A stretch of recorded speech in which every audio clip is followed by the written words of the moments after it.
আসসালামু আলাইকুম ওয়া রাহমাতুল্লাহ। প্রিয় দর্শক, আজকের ভিডিওতে খুবই গুরুত্বপূর্ণ একটি ইস্তেগফারের আমলের কথা বলবো ইনশাআল্লাহ। কারণ মুমিনের কাজই হলো আমল করা, ইস্তেগফার করা। তো ভিডিওতে যে ইস্তেগফারের কথাটি বলবো, রাসূলুল্লাহ সাল্লাল্লাহু আলাইহি ওয়াসাল্লাম বলেন, যে ব্যক্তি দৃঢ় বিশ্বাসের সাথে এই ইস্তেগফার দোয়াটি পাঠ করবে, দিনে পাঠ করে রাতে মারা গেলে কিংবা রাতে পাঠ করে দিনে মারা গেলে সে জান্নাতি হবে।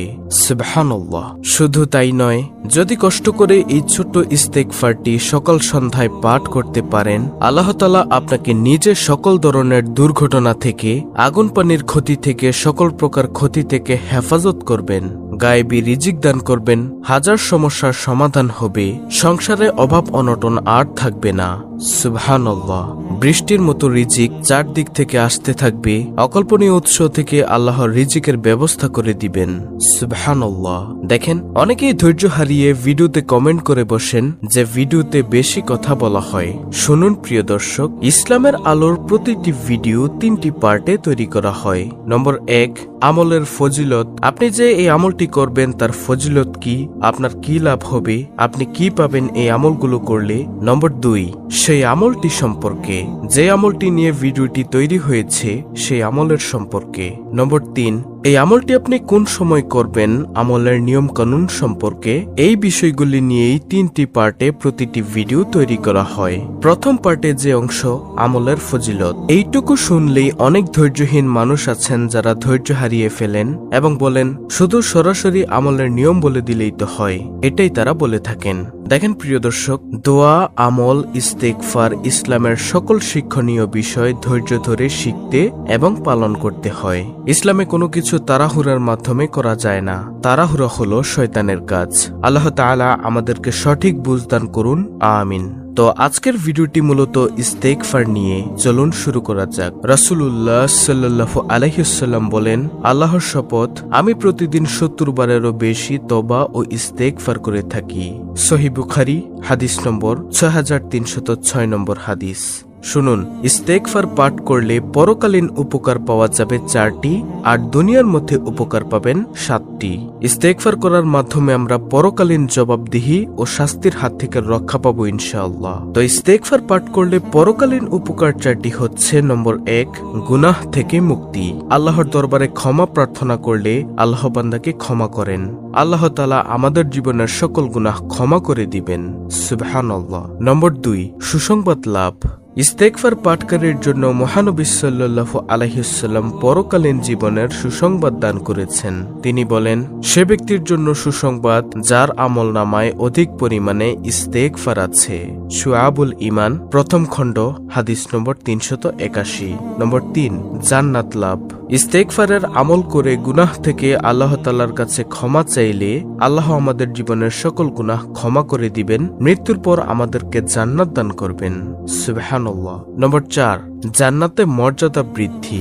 এক ব্যক্তির ইস্তেগফার তার জান্নাত লাভের কারণ হবে, তেমনি তার সন্তানদের ইস্তেগফার তার মর্যাদা বৃদ্ধির কারণ হবে। রাসূলুল্লাহ সাল্লাল্লাহু আলাইহি ওয়াসাল্লাম বলেন, জান্নাতে এক ব্যক্তির মর্যাদা বৃদ্ধি করা হবে। সে ব্যক্তি জানতে চাইবে এর কারণ কি, বলা হবে, তোমার জন্য তোমার সন্তানের ইস্তেগফার। সুনানে ইবনে মাজাহ, 3য় নম্বর খণ্ড, হাদিস নম্বর 214। তো এই হলো পরকালের জীবনে ইস্তেগফার পড়ার 4টি উপকার। এখন হলো ইস্তেগফার পাঠ করলে দুনিয়ার মধ্যে যে 7টি উপকার পাবেন সেগুলো। নম্বর 1, মুক্তি ও নিরাপত্তা লাভ। ইস্তেগফারের আমল করলে আল্লাহ তাআলা কিয়ামতের দিন জাহান্নামের কঠিন আযাব থেকে মুক্তি দিবেন, জান্নাত দান করবেন।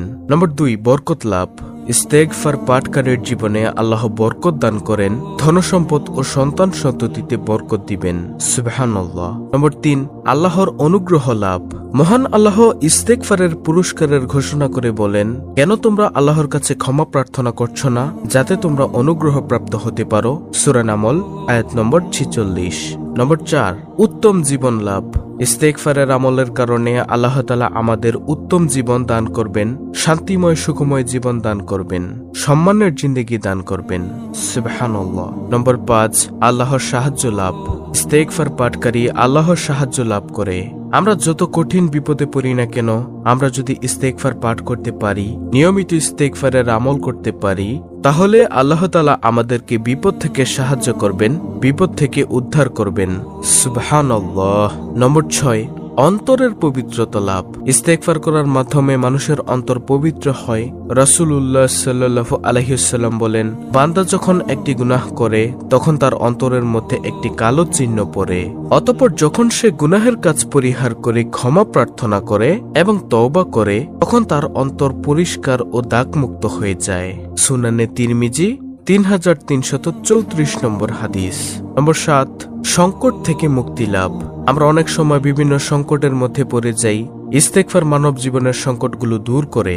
নবীজি সাল্লাল্লাহু আলাইহি ওয়াসাল্লাম বলেন, কোন ব্যক্তি নিয়মিত ইস্তেগফার পড়লে আল্লাহ তাকে প্রত্যেক বিপদ থেকে মুক্তির ব্যবস্থা করবেন এবং সকল দুশ্চিন্তা থেকে মুক্ত করবেন এবং তাকে এমন উৎস থেকে রিজিক দিবেন যা সে কল্পনাও করতে পারবে না। সুনানে আবু দাউদ হাদিস নম্বর 1518।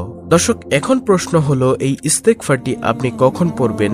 এর উত্তর হলো, ইস্তেগফার অর্থ ক্ষমা প্রার্থনা করা। আপনি যে কোনো সময় ইস্তেগফার করতে পারেন, আল্লাহর কাছে ক্ষমা চাইতে পারেন। তবে সকাল সন্ধ্যা এই ইস্তেগফার দুটি পাঠ করবেন। রাসূল করিম সাল্লাল্লাহু আলাইহি ওয়াসাল্লাম সকালে এবং সন্ধ্যায় এই ইস্তেগফার দুটি পাঠ করতে বলেছেন। আর সেই ইস্তেগফারটি হলো সাইয়্যিদুল ইস্তেগফার, সবচেয়ে শ্রেষ্ঠ ইস্তেগফার। এবং আরেকটি ছোট ইস্তেগফারও রয়েছে, সেটিও আপনাদেরকে বলে দিব। আপনারা সহজ যেটা মনে হয় সেটাই পড়ে নেবেন। নম্বর 1, সবচেয়ে সহজ ইস্তেগফার, সংক্ষিপ্ত ইস্তেগফার, সেটি হলো আস্তাগফিরুল্লাহ, অর্থ আমি আল্লাহর কাছে ক্ষমা চাই। আপনি এভাবে পড়বেন, আস্তাগফিরুল্লাহ, আস্তাগফিরুল্লাহ, আস্তাগফিরুল্লাহ, এভাবে পড়বেন।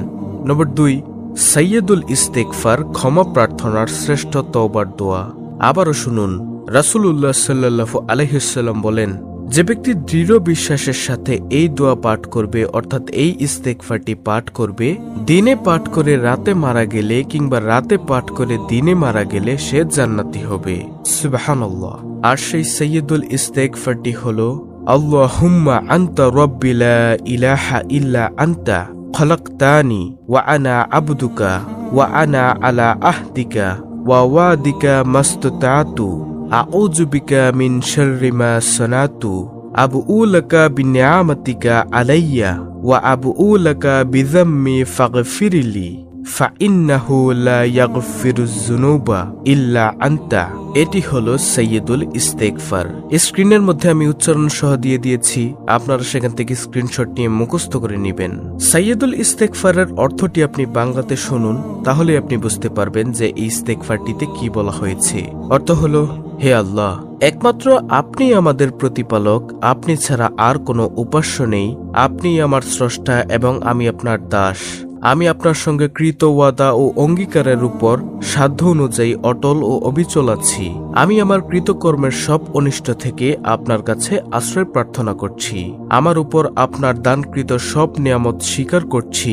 আমি আমার সব গুনাহ স্বীকার করছি। অতএব আপনি আমাকে ক্ষমা করুন, কেননা আপনি ছাড়া আর কেউ গুনাহ ক্ষমা করতে পারবে না। দর্শক, সবচেয়ে বেশি ভালো হয় আপনি যদি সালাত আদায় করার পাশাপাশি এই ইস্তেগফার করতে পারেন প্রতিনিয়ত যদি ইস্তেগফার করে করে আল্লাহর কাছে দোয়া করতে পারেন গুনাহ মাফের জন্য, আপনার মনের সকল আশা পূরণের জন্য, তাহলে ইনশাআল্লাহ আপনার ইস্তেগফার কবুল হবে। ভিডিওটি ভালো লাগলে অবশ্যই চ্যানেলটিকে সাবস্ক্রাইব করে পাশে থাকা বেল আইকনটি অল বাজিয়ে দিবেন। ভিডিওটিতে একটি লাইক দিবেন এবং কমেন্টে আমিন লিখবেন এবং অন্য মুসলিম ভাই বোনদের কাছে ভিডিওটি শেয়ার করে দিবেন, যেন তারাও দেখে শিখে আমলটি করতে পারে। আল্লাহ রাব্বুল আলামিন আমাদের সকলকে ইস্তেগফারের আমল করার তৌফিক দান করুন। আমিন।